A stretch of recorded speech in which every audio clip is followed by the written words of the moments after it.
Magandang umaga. Ito na naman, ang laban ng bayan ay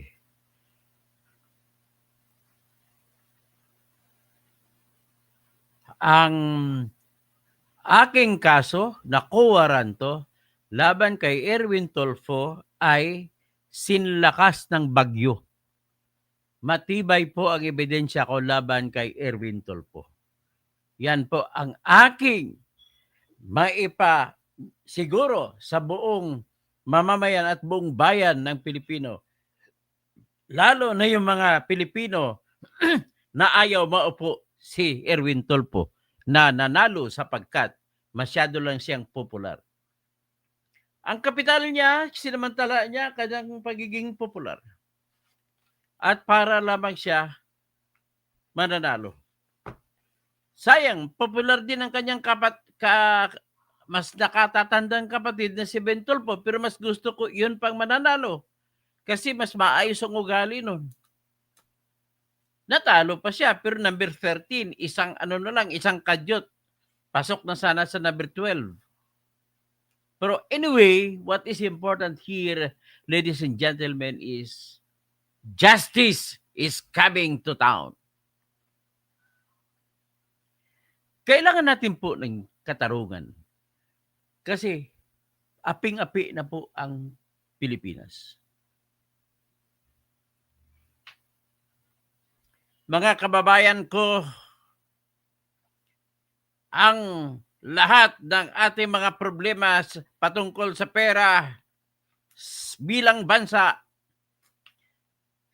hanggang sa pagnanakaw ay nagsimula po sa ating Kongreso. Na kapag sinasabi ko pong Kongreso, ang ibig pong sabihin niyan ay lahat ng mga senador, lahat ng mga congressmen. Bakit ko nasabi yan? Sapagkat po, ang mga senador at mga congressmen ang humuhulma kung sa tinapay pa sila yung nagbi-bake para magkaroon ng panggastos at magkaroon ng kung ano man ang programa na gagawin sa ating bayan sa kasunod na taon mula nung sa araw na ginagawa o binabalangkas nila ang tinatawag na General Appropriations Act o di kaya budget, national budget. Imaginein mo na lang or imaginein mo na laang, sabi pa ng Batanggenyo, kung ang mga pondo na inalagay sa budget ay panay singit or insertion.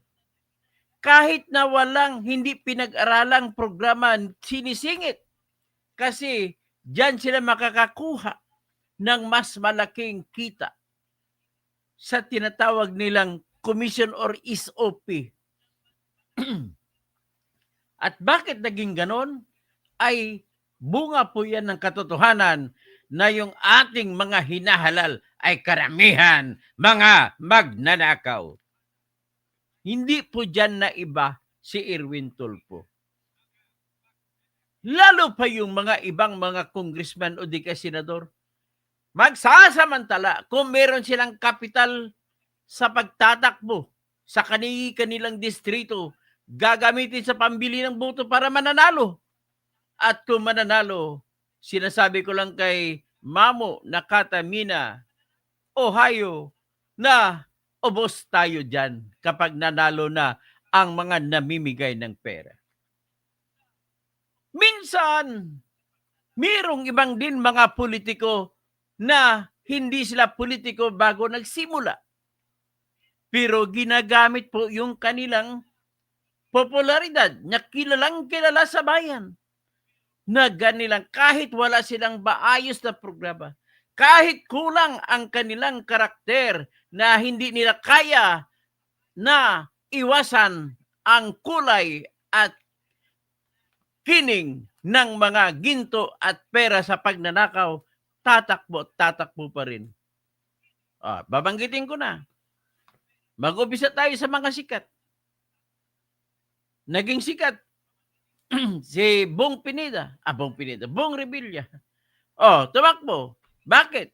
Kasi wala nang kita sa politika, sa pelikula, kahit tumakbo.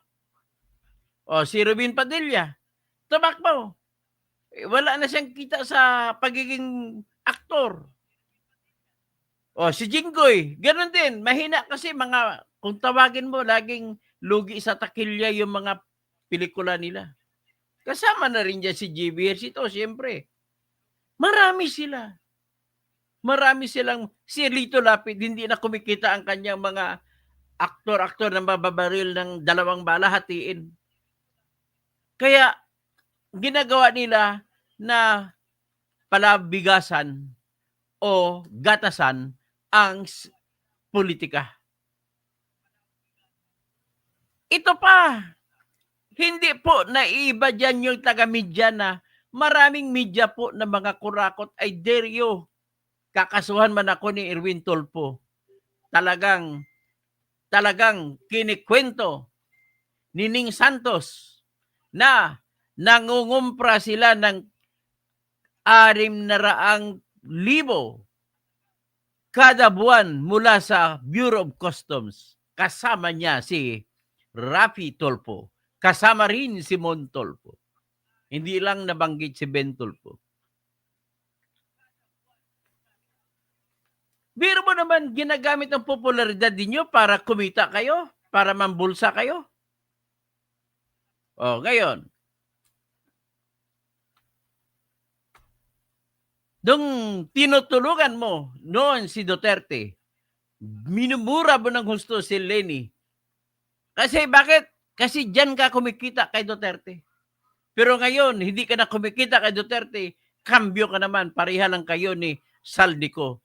Pareho lang kayo ni Romualdez, dati maka Duterte. Ngayon, makasarili.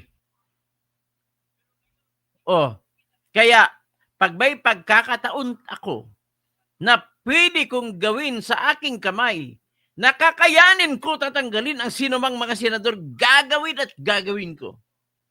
Ito ngayon, meron po akong pagkakataon. Anong pagkakataon ang meron sa akin? Yung gagamitin kong aking utak at gagamitin kong ebidensya na aking nakalap. Ito, siguro, babanggitin ko na. Nakahingi po kasi ako, marami akong pinagkukunan ng mga dokumento. Isa po sa pinagkukunan ko ng dokumento para nabuo ko ang kaso laban kay Erwin Tulfo ay si Maharlika Boljak TV.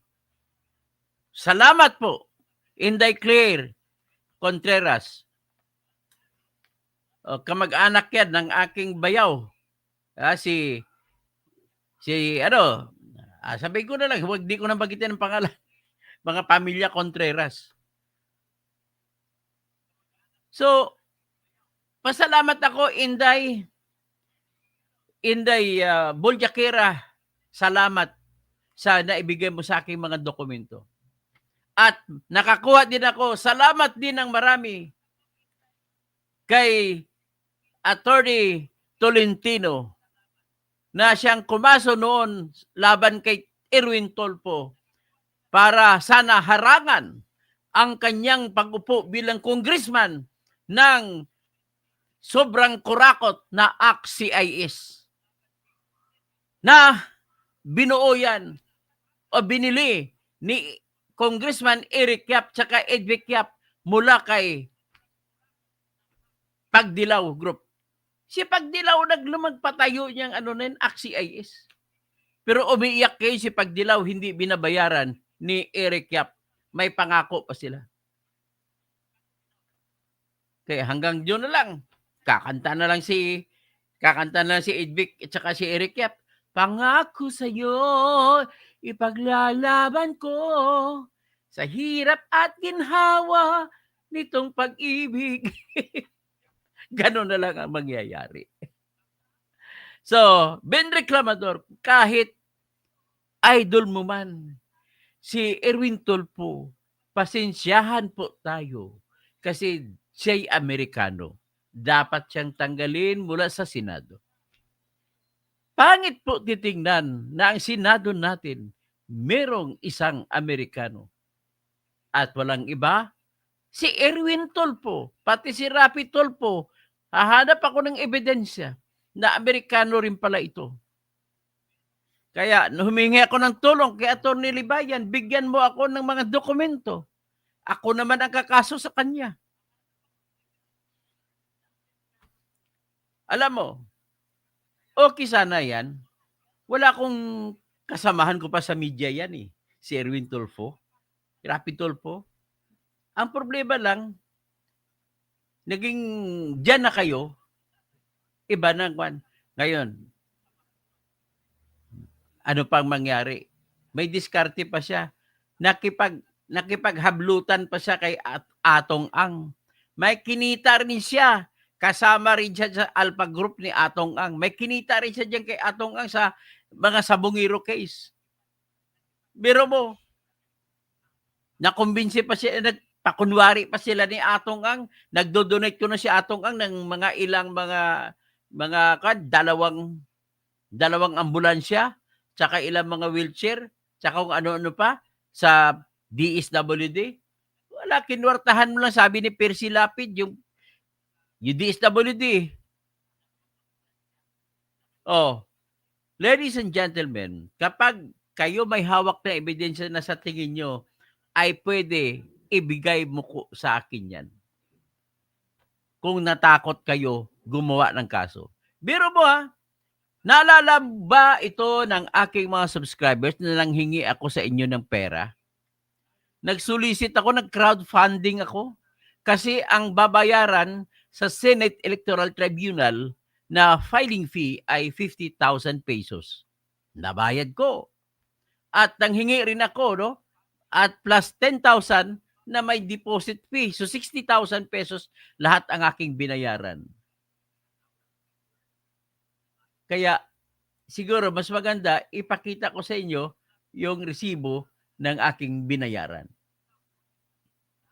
Oh, kasi kasama kayo sa kasong ito na nagbibigay sa akin ng pundo. So, Akatsuki, record sa Amerika yan. Magagamit ni Katoto yan kahit pa may kaso si Maharlika. Oh. Nakatamina, Ben Reclamador, hindi mo magagamit, Dr. Toto, ang ebidensya ang galing kay Maharlika, ang galing kay Maharlika kasi meron din, walang kinalaman ang kasong libel niya. At saka ang kasong libel niya, mababasura yan.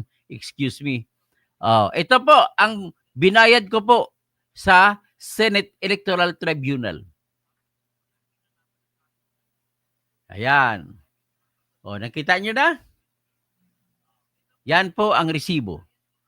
Na binayaran ko, anong petsa? July 15, 2025. Ang isa, official receipt number 422-4354G. Okay, nakapangalan, Agency Senate Electoral Tribunal. Fund 101, Payor, Berteni, Catalonia Housing. Nature of collection, payment of filing fee under Rule 42 of the 2020 Rules of the Set. Petition for quo warranto versus Senator Erwin Tesiba Tulfo.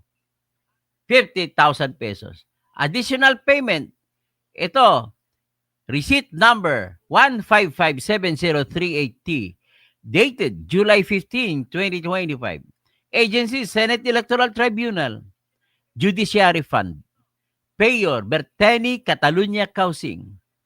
Nature of collection, payment of cash deposit under Rule 13 or Rule 43 of the 2020 Rules of the Set. Petition for quo warranto versus Senator Erwin Tesiba Tulfo. Yan. So at least yung pinaghirapan natin na nagtipon-tipon tayo ng pera para isampa ay ito nagbunga na po.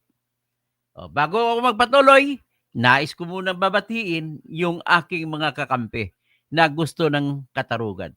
Si Nakata Mea, Ohio uli. Siguro pag may pera ako, pag manalo ko kay Tolpo, pupunta ako sa Japan. Papasyalan kita dyan. Si Ben Reclamador, Bernard Magtibay, 6569. Nakata Mea, Korekek, Honeybee, ikaw pala talaga ang nag-file, Sir Toto. May fairness will prevail. Salamat po. May fairness will prevail. Salamat at magkaroon ng fair trial ito. Mel in SJ, Singapore. Maayong buntag, Engineer Tirador, go, go, go, daghan malipay, o mag-success ka sa pag pinatanggal nyo ang buhayang i-reach. Nakatamina, alit, go, nang mawala na ang mga salot na yan. Mel in SJ, we know, provided ka ng mga evidence ni Maharlika. Katsuki, si Rapi Tulpo, nakaraang taon sinilip yung loto dahil maraming nananalo. Inimbestigahan pa sa Senate pero bigla na lang bula na wala ang isyo. Mamaya sa sunod ko na i-vlog kung bakit na walang isyo, kung bakit ako natalo sa Comelec. Sa Ben Reclamador, hindi mo magagamit. Dr. Toto, ang ebidensya ang galing kay Maharlika kasi meron din siyang kasong libel. Hindi po magagamit ko po. Pasensya ka na po. Ang ebidensya ay ebidensya. Hindi bali na kung saan nanggaling yun. Basta mapatunayan ko nga na true copy. Okay, Nakatamina, yes, magko-concert kayo ni Maharlika. Love that woman. Legit like you, Mamu. Agatsuki, record sa Amerika yan. Magagamit ni Katoto yan kahit pa may kaso si Maharlika. Brian, mabuhay po kayo, sir. Melines J, ang kaso ni Maharlika laban kay Saldico, rakot na libel, sure naman yun, mananalo kasi totoo naman ang mga in-expose. O lumalabas na ngayon, totoo sinasabi ni Maharlika. Na tumatakbo ngayon si Sandrico, si Elizaldico, rakot. Warlito Viola, mga tulpo, hindi na makakatikim ng bata, ng boto ko, masyadong mga mayabang noon, laos na yan. Sumipsip lang kay Digong, lahat sila nakabalik sa media. Mayabang na. Rafi Tolfo alias Pulandit. Grabe, kurakot sa Pinas. Resibo ay mano-mano pa rin. Mel in SJ, lalo na ngayong pagkadawit ni Zalde, mas magagamit na evidence ni Maharlika ang pangyayari sa flood control. Melinis di Singapore, si Maharlika lang ang pwede provide. Si Maharlika ang nag-provide. So Nakatamina, welcome. Pag nabenta ko kondo, I'll give you free fair with Mamo. Okay. I'm looking forward to the day. Let me assure you, mga Pilipino na gustong-gusto ng katarungan na matanggal si Erwin Tulfo bilang Amerikano, ay nais ko maisiguro sa inyo na malakas po ang aking ebidensya. So, AB Long Beach, good luck, attorney, to your endeavors. Filipinos will owe you if you win this case. Yeah, I will really win this case. Ginaline Isaac, Mama, tama naman lahat sinasabi ni Maharlika. So, okay. Hindi nyo, ngayon ko lang sabihin sa inyo na humingi ako ng tulong kay Maharlika. Okay? So, ito po. Iyan po ang pinakita ko, yung resibo pa lang. Yan Ngayon, ipakita ko sa inyo ngayon yung kopya ng petisyon.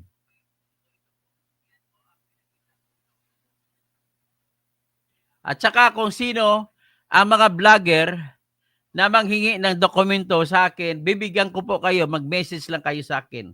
At makapag-vlog kayo ng sarili-sarili ninyong anggulo. Pati mga taga-media, taga-mainstream, kung gusto nyo manghingi, bibigyan ko kayo. Just message me in my messenger. Para naman malalaman ng lahat ng Pilipino ang pangyayaring ito. At saka kung sino man ang gagamit ng aking vlog, huwag kayong mag-alala, hindi po ako nagka-copyright strike. Mas ginustuhin ko na gamitin yung aking vlog. Okay, ito po yung petition for quo warranto. Yan, original. May tatak ng Senate Electoral Tribunal, Office of the Secretary, Mel C. Manlikmot. Received July 15, 2025. Time, 2:30 p.m. Senate of the Philippines, Senate Electoral Tribunal. Okay, yan po. So, petition for quo warranto. So, ang basihan ko po, shortcutting ko na lang. Ang una kong basihan ito. Number 1, grounds why I am filing this quo warranto are the following. Number 1, disloyalty to the Republic of the Philippines or allegiance to the USA. Being an American. Number 2, being an American citizen and a non-Filipino citizen because he had applied for a U.S. passport 4 times and enjoyed all the benefits as a U.S. citizen. Number 3, political dynasty.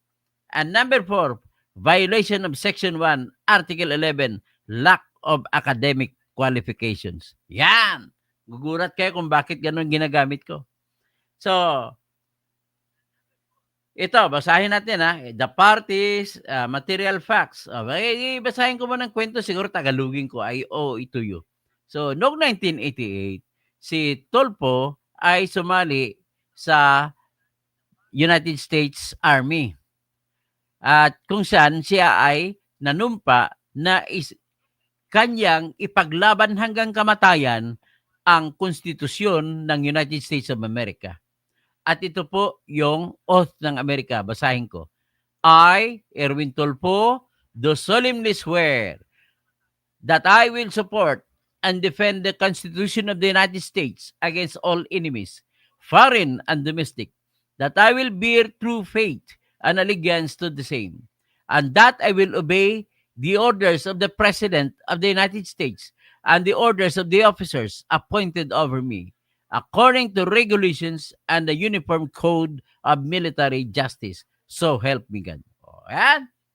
Isang ground po sa pagtanggal sa isang tao na magiging official sa ating bayan ay yung manumpa sila sa maging sundalo sa ibang bayan. Teacher Mark Reacts, bibigyan kita ng kopya ng bibigyan kita ng kopya ng mga papel ko. Antay ka lang, bahala ka na mag-vlog din. Grace Almasan. Engineer Toto, thank you. Hindi ka sumuko. Believe ako sa iyo. Ingat ka sa pagkikipaglaban mo. Baka siraan ka ng Tulfo. Sigurado yan. Tinawag na nga ako disbarred lawyer eh. So gusto nila, akala nila masisira ang loob ko pag tinawag ako na disbarred lawyer. Hindi po. Mas parang tigre ako eh. Mas lalo akong nanggagala 80. Normita Torla, good morning po. Same hipo dito. Tapos Rapi Tulfo, Polandi, Teacher Mark Reacts, banatan mo na rin. Chrissy Brooks, good morning, Dr. Kausing, watching from Hong Kong. Okay, so proceed tayo. So yan ang una kong punto ay yung naging sundalo siya sa Amerika. So kung naging sundalo ko sa Amerika, ang tawag po diyan ay disloyalty to the Republic of the Philippines. That is one of the grounds. Parang mestizo citizenship din.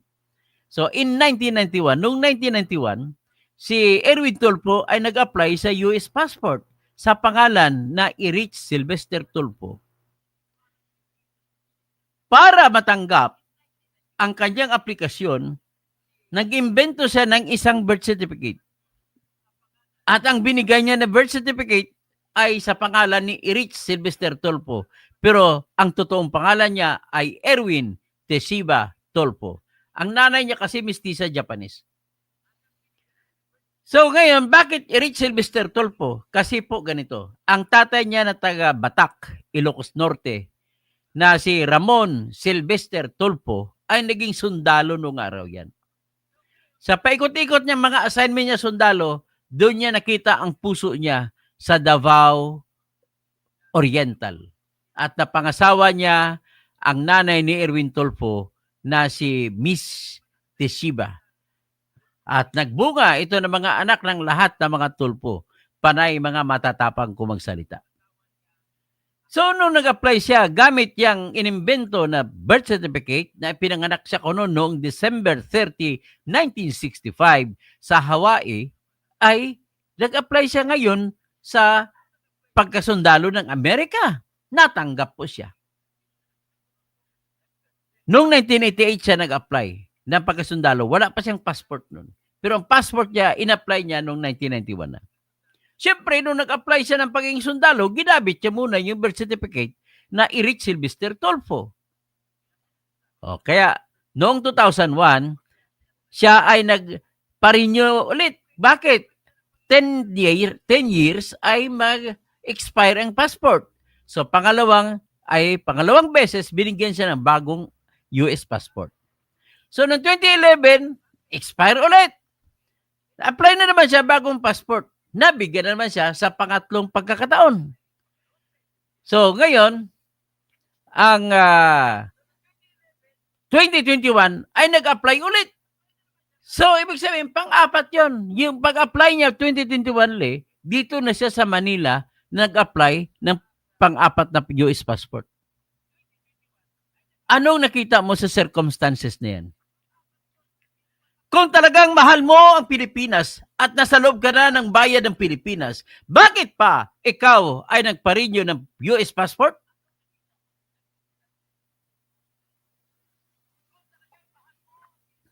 Ngayon, itong pagkaroon niya ng passport at pagkaroon niya, pagiging sundalo niya sa Amerika, ay inamin niya ito. Ibig sabihin po, yung aking ebidensya ay pampakulay na lang. Kasi inamin niya na siya ay nagkaroon ng US passport ng 4 na beses sa loob ng 1991 hanggang 2025. So, 10, 20, 30, 31 years siya naghumawak ng US passport. At naging sundalo rin siya. Lumabas siya pagka sundalo sa Amerika, nag-retire siya noong 1996. So, 8 years siya nanilbihan sa US Armed Forces.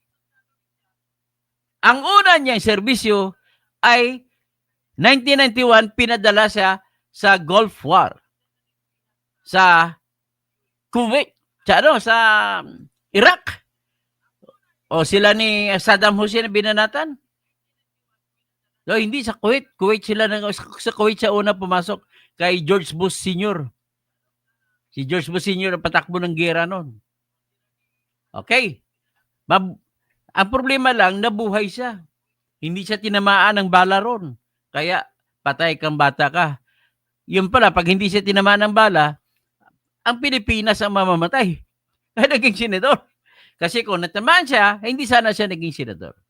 So, yan po ang aking unang dalawang dahilan kung bakit siya ay dapat tanggalin bilang senador.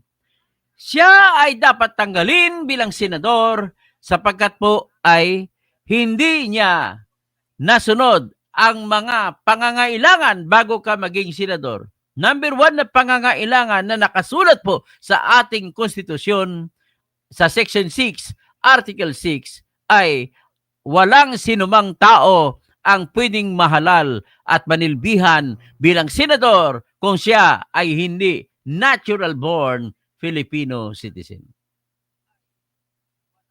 Dahil sa may passport siya, ang tawag diyan sa mga Ilonggo, sa mga Cebuano, gisikway. Gisikway niya ang Pilipinas. Anong tawag diyan? Yan parang ano mo na, ang tawag yan, parang sinantabi mo na, hindi mo na ginagalang magulang mo. So, yun ang nangyari sa ginawa niya. So, ngayon, ang tanong dito, 31 years mo in-enjoy ang US passport at inamin pa niya, Teacher Mark Reacts. Inamin niya na siya may passport. Inamin niya na siya naging sundalo ng Amerika. Sa tingin mo ba ay dapat siyang payagan, nakakapasa ba siya sa requirements, indispensable requirement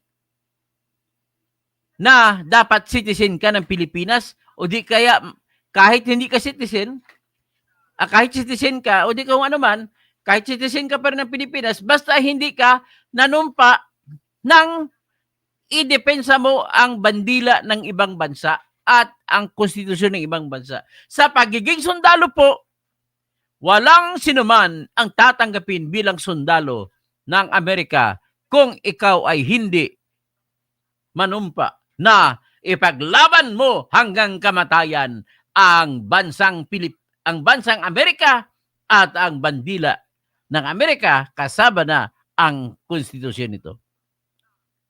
Gisilway. Sa Ilonggo, gisikway.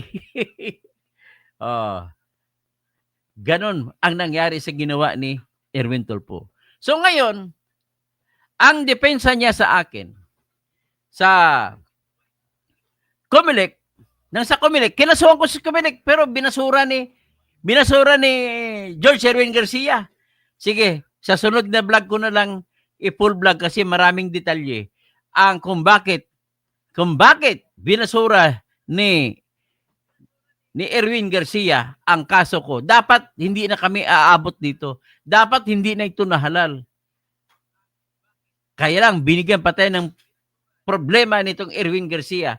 So ngayon ang tanong, ganito po ang depensa ni Erwin Tulfo. Totoo na may US passport ako 4 na beses. Totoo rin po na ako'y naging sundalo ng Amerika. Pero sa kanyang pagiging sundalo sa Amerika, ang kanyang depensa, hindi raw siya nanumpa na siya ay magiging loyal sa bandila at saka sa konstitusyon ng Amerika. Ibig sabihin, hindi daw siya lumabag sa oath of allegiance. Kasi kapag pinapayagan ng ating bansa ang dual citizen, pero hindi pinapayagan ang dual allegiance. Kailangan pag allegiance, loyalty yan. Kailangan maging loyal ka lang sa Pilipinas. Kahit citizenship mo dalawa. So ngayon, depensa niya, ang pangalan naman doon na US citizen ay si Rich Sylvester Tulfo. Hindi naman yan si Erwin Tulfo. Ano sa tingin ninyo? Tapos, sinumiti niya ang Philippine passport niya. Nagkaroon siya ng Philippine passport, pero kinuha niya lamang nitong siya ay itinalaga ni Bongbong Marcos na Secretary ng Department of Social Welfare and Development. So, ibig sabihin, gusto niyang palabasin na nagsala lamang siya laban sa Amerika at siya ay nakagawa ng tinatawag na falsifikasyon. Inimbento niya ang birth certificate niya na siya ay si Erich Sylvester Tulfo na ipinanganak sa Hawaii noong December 30, 1965. Kaya, sabi niya, naggumawa ako ng krimen laban sa Amerika, pero hindi ako gumawa ng krimen laban sa Pilipinas. Yan ang gusto niya palusot. At dahil sabi niya, hindi naman ako nag-apply citizenship sa Amerika. Bagkus, piniki ko ang pagiging Amerikano ko. Kaya, Pilipino pa rin ako. Yan naman ang padagdag argumento niya. So, yan ha. Ngayon, ano naman ang pangkontra ko dyan? Number 1 ko ng pangkontra, ang abogada niya, alam mo ano? Yung taga-Billionaire News Channel na nanghingi. Bakit ka pa binigyan si Hannity ng kopya? Taga-Billionaire News Channel, ang kanyang abogada na si Attorney Karen Jimeno. Attorney Karen, fair ako lumaban ha. Huwag lang kayo mag-imbento ng ebidensya. Kasi disbarred ako, hindi ako natatakot magsampa ng disbarment kahit kaninong abogado para patas-patas na tayo. Kaya, I'm trusting, okay lang yan, Hannity, kung bigyan mo kopya si Panyera. Nabigyan ko na eh. Kung kahit bigyan mo pa si Panyera, Karen Jimeno, kung hindi lang siya maganda, hindi ko siya bigyan ng kopya eh. Pero mas maganda pata si Hannity eh. So, anyway, yan po ang kanyang rason. Ang bumuo ng kanyang rason ng argumento ay si Attorney Karen Jimeno. Sabi niya, hindi nawala pagka-Pilipino ko kung ako'y namiki ng citizenship ng passport at namiki ako na magiging sundalo ng ibang bansa. Ganon kasimpleng argumento niya. Ngayon, siyempre, sinabi ko na rin yan sa Comelec at binasura din ng Comelec. Sinabi ko, what you cannot do directly can never be done indirectly. Yan. Yan ang pangkontra dyan. Anyway, tiwala naman ako sa kasong ito sa Senate Electoral Tribunal sapagkat ang magdidesisyon dito ay may 3 justices ng Supreme Court na kasama. At mas mataas ang tingin ko sa mga justices ng Supreme Court. Ang tingin ko, isa ata dyan si Justice Marvick Lunin eh. So, ganon ang aking pag-asa dyan.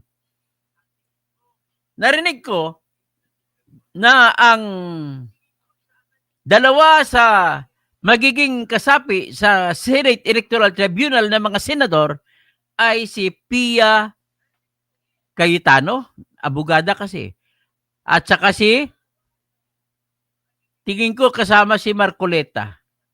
O di kaya kasama din siya kasi abogado. Mga abogado lang dinalagay dyan eh. At saka iba, hindi abogado, pero mas priority ang abogado ng senador.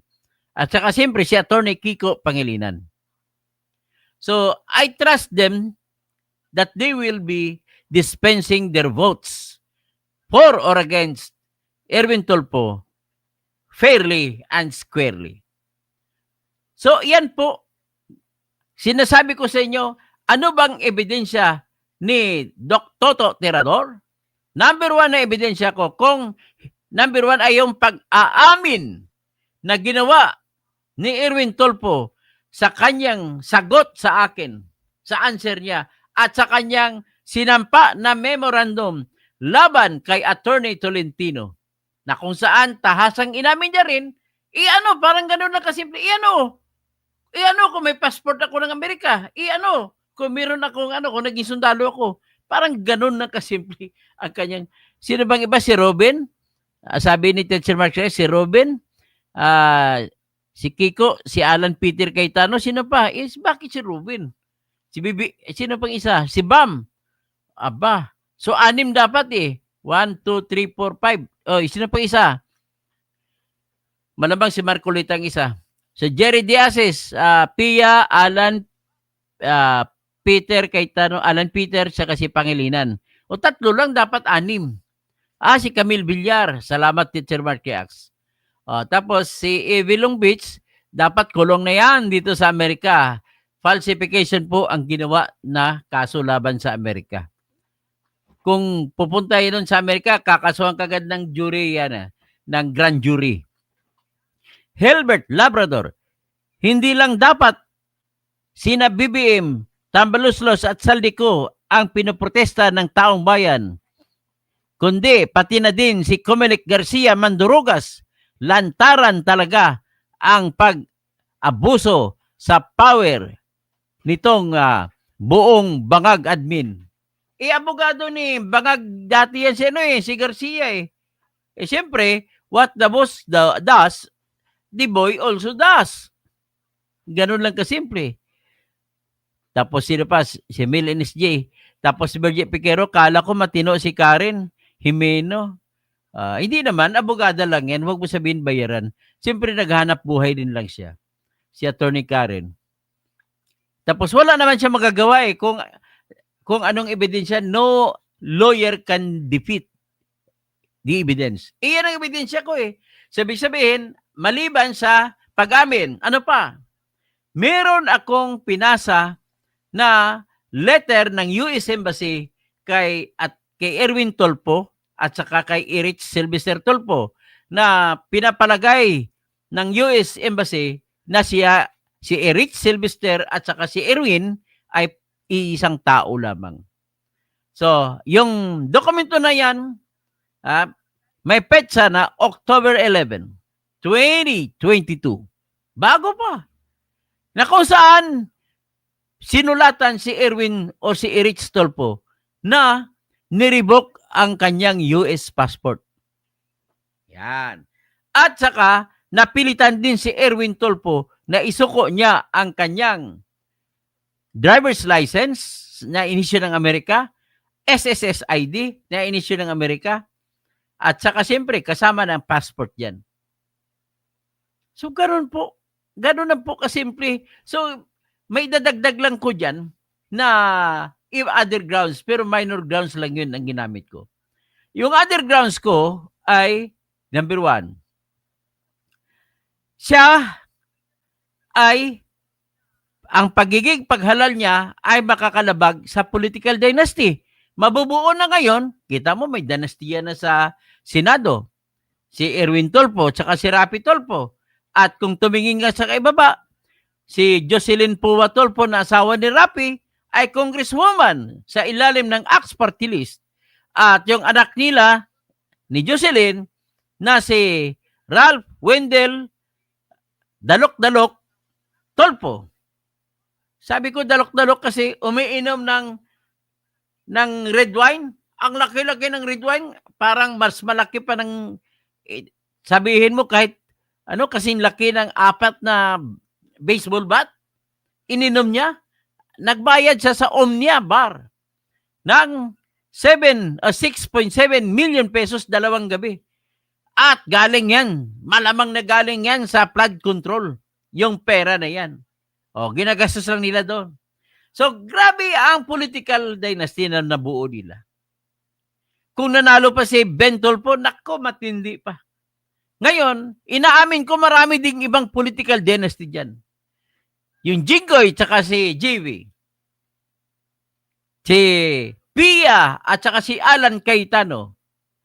Si Mark, at tsaka si Camille Villar. Dapat hindi mangyari yan. Unang-una, meron din silang mga ibang kamag-anak kagaya sa Taguig. May kamag-anak siya. Ang asawa ni Alan, mayor, congressman nata o mayor. Kapatid niya, opisyal din dyan. Ibig po sabihin, bakit si Tulfo lang pinakasuhan ko? Kasi po, una, wala po ako pera. Pag kinasuhan mo sila, pag sa Senate Electoral Tribunal, 60,000 pesos kagading ibayad mo. Saan naman ako kukuha niyan? Ilan sila? Si Villar, si Cayetano, si Estrada, o 3. 3 times 60, 180,000. Saan ako kukuha ng pera na ganun? Wala po eh. Kaya tayo, ang problema ko rito, dapat magpetisyon tayo sa korte, sa Supreme Court, na tanggalin na lang yung mga filing fee na yan. Imbis na sundin nila ang utos ng Constitution na bigyan ng free access to the courts ang lahat ng tao, ay hindi naka-access dahil sa mahal ng filing fee. Di ba? Ganon ang katindi sa atin. Tapos, sa political dynasty, yan po ang aking argumento. So, Section 26 yan. Ano pang isang argumento ko? Dahil sa hindi siya nakapag-aral ng anumang kurso na may relasyon sa pagiging sa batas. So, hindi niya alam ang batas, paano siya mag-perform bilang senador. Bakit kailangan yan? Ang aking ginamit na argumento, Section 1, Article 11 ng Philippine Constitution na nag-uutos. Public office is a public trust. The officials and the employees must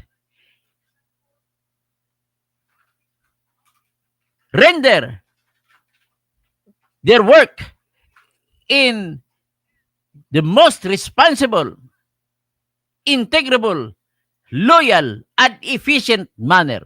Yung word na efficient. Paano sila maging efficient kung hindi nila alam ang gagawin nila? Para maganda, ang exact word ng Constitution, basahin natin.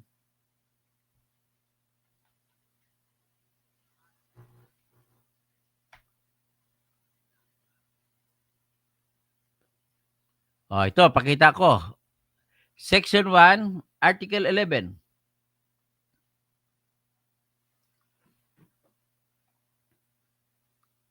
Ito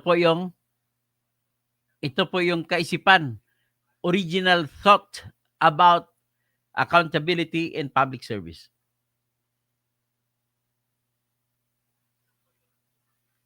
Yan. Public office is a public trust. Public officers and employees must at all times be accountable to the people. Serve them with utmost responsibility, integrity, loyalty, and efficiency. Act with patriotism and justice. And lead modest lives. O, i-shortcutin mo, gawan natin ng, para madaling i-memorize, gawan natin ng acronym. So, the first is accountable to the people. A. Second is serve them with utmost responsibility, integrity, loyalty, and efficiency. S. Next is act with patriotism and justice. A again. Tapos, and lead modest lives. Ano yan? Asal. So, magandang asal. Isa-isip mo lang, kailangan ang mga ating mga empleyado sa gobyerno, mga opisyal ay magandang asal. So, anong magandang asal? Must be A, accountable to the people. S, serve them with utmost responsibility, integrity, loyalty, and efficiency. Another A, act with patriotism and justice. And L, lead modest lives. Ganun po. Kung mag-aral po ako, Teacher Mark Siliak, nung sa College of Law, gumagawa ako ng acronym para madali kong may memorize yung mga pinag-aralan kong batas. So, ngayon, how can he be efficient if he did not enroll in courses that teach constitutional law? Hindi na kailangan maging abogado siya. Basta kailangan lang alam niya ang konstitusyon. Alam niya ang basic na mga batas. Alam niya ang proseso kung paano magsagawa ng mga resolution. Alam niya kung paano mag-imbestiga. Nakita naman natin kung ano siya mag-imbestiga. Paano siya mag-imbestiga? Sabi niya, sometimes we have to bend the law to please the people. Si Mr. Bend the Law. O yan. Ben Reclamador, ang sinasabi ko, how can you be efficient if you have no education? That's it. Okay? Pero hayaan mo na lang ang Supreme Court magdesisyon kung ibig sabihin, sa akin naman definition, sa political dynasty, Teacher Mark reacts, bakit magkaroon ng political dynasty, hindi pa naman na desisyonan ng Supreme Court o wala pa namang batas na sinasabi kung paano ibig sabihin ng political dynasty. Ang sagot ko dyan, simple lang. Hindi na po kailangan ng batas para malalaman natin ang magkakapatid ay dynasty. Ganun lang po yan. So, okay? Tapos, hindi na rin kailangan ng batas para masunod ang utos ng Article 11, Section 1, na kailangan makaserve siya ng with utmost efficiency. How can you be efficient if you do not know how to read and write? Kaya nga nakalagay sa Constitution, provided makabasa siya. Hindi na kailangan daw mag-educate. Yan ang mali ng gumawa ng Constitution. Dapat sana nilagay. Kita mo, wala. Palpak tayo ngayon. But nevertheless, let us not fault ourselves kasi hindi naman tayong gumawa ng Constitution. Yung mga matatanda naman natin. Talagang dapat maraming babaguhin sa Constitution. Kagaya na, i-define ang political dynasty, i-define na dapat dagdagan ng qualification ang pagiging opisyal ng bayan. Depende sa kung anong pwesto. Kagaya niyan, dapat ihalal na natin ang judge. Gusto ko baguhin, judge nang ihalal na. Para yung mga judge natin, hindi magbebenta ng kanilang desisyon. Para sunod na eleksyon, ay tanggalin sila. Kagaya sa Amerika, hinahalal ang judge. Ayan nga lang ha. Nahaba na tayo. Ano na lang, pasalamat po. Sana kung mayroon kayong mga palipad, kagaya kay Elizabeth Linsangan, bigyan nyo rin ako para masaya, para ma-inspire ako lagi. At sana mag-join kayo sa aking channel membership kasi may gagawin po ako na mga special programs. Gagawa pa ako, magle-lecture po ako sa law, purpose ko para sa mga kukuha ng bar exam. At kung sino yung gusto ang lecture ko po ay sa Tagalogin ko para maintindihan ng mga tao kung ano ang mga batas. At kung paano sumulat sa sumasagot sa mga tanong sa bar exam. Tuturo din ako. Okay? Maraming salamat, no? Magtatawag na lang ako, si E.B. Long Beach, Hilbert Labrador. Hindi lang dapat sina BBM, Tambaluslos, Saldico ang pinoprotesta. O nga, tama daw, lahat sila. Sino pang iba? Si Modern, si Mr. Toto, Sir Toto Kausing, good morning po. Good morning din. Teacher Mark Rex, thank you for informing me. Si Rapitol po, salamat po sa binigay mo na dokumento. Identity theft. Ben Reclamador, yan ang kaso na, identity theft. Nagpakunwari na siya si Rich Sylvester Tolpo. Si Ben Reclamador +1 vote na si Erwin dahil sa Robin, 2 na lang ang kakumbinsin ni Erwin. Anyari TV, magaling din yan si TMR. Magaling to na pa, napakinggan ko lagi si TMR. Serapin Raimundo. Go, Sir Toto, sobrang yabang yan si Erwin Tolpo. Kala mo, presidente kung umasta yan. God bless you always. Salamat po. Really, ano pang ingwan mo? Really, ang hirap basahin. Ano Jelly. Saan ko kumuha ng litra na? Hindi ko mabasa, pasensya ka na. Kung ako sa mga luma at bagong senador, yariin na yan bago pa mahirapan sila dyan in the future. Tapos wag na nila protektahan if the evidence is clear. Yun na dapat. Sobrang klaro ng ebidensya ko. Sinabi ko na sa inyo. Bergie Piquero, dalok-dalok. Gid baboy ang lawas. Crazy Brooks, Denby Elacion, Ben Reclamador, wala man nakasulat dyan na education. Sinabi ko na sa inulit ko lang. At least efficient. How can you be efficient if you are not educated? Ganun lang po kasimple. Elizabeth Linsangan, naimbag nga agsapa. Tayo admin dito, Pilipinas, Sir Toto, Tirador, mabuti, andyan kayo na sumusupalpal sa mga ganyang gawain. Dapat hindi na to hinahalal eh. So, Joel Castronuevo, hello Doc Toto, napakagaling nyo po sa batas. Watching from Australia. Ay maraming salamat. Gusto ko nang lumipat ng Australia eh. Noel Clemente, mabuti pa si Panelo. Mulat sa Paul, Duterte na, si Rocky Events, kaluluwa, mga demonyo, ito si Toto, ibibenta niya pagkatao. Bakit ko binibenta? Hindi ko po binibenta, pasensya ka na Noel Clemente. I will not abide by your wishes. Ang gusto mo lang, kahit na magmamaritis ako, basta tirahin ko lang si Duterte. Pangit naman yun. Kwento-kwento lang, kagaya si mga vlogger. Tira ng tira kay Duterte. Wala namang ebidensya. Kwento lang ng kwento. Kagaya sasabihin, ay, si Bongo, nag-alok ng pera kay Trillanes. Wala pong ebidensya. Ang katotohanan, si Trillanes pa ang nangingikil. Elizabeth Linsangan, Bergie Piquero, makabasa lang nga pero di naman naintindihan na magbasa. Oo nga, tama. Dennis Kausing, kapatid ko na mahal ko. Elizabeth Linsangan, new member. Salamat po, naging member. Member din kayo sa channel ko po. Anonsi, mabuhay po kay Dr. Kausing. Evil starts falling down when good men do everything for the glory of God. Wow, ang ganda nito. Memorizing ko ito, Anonsi ha. Memorizing ko ito. Evil starts falling down when good men starts to do something or starts to do everything or do everything for the glory of God. Thank you. Rafi Tulfu alias Pulandet. Marami pa akong data. Sige, bigyan mo na ako ng data. Francisco Monton. Maayo kay na hearing na attorney. Nagsimula na po ang hearing. Magsimula na. Inaantay ko na lang ang utos. Judge Style TV. Watching Saipan USA from MSU IIT Iligan. Wow! Kaskap po ako MSU 1.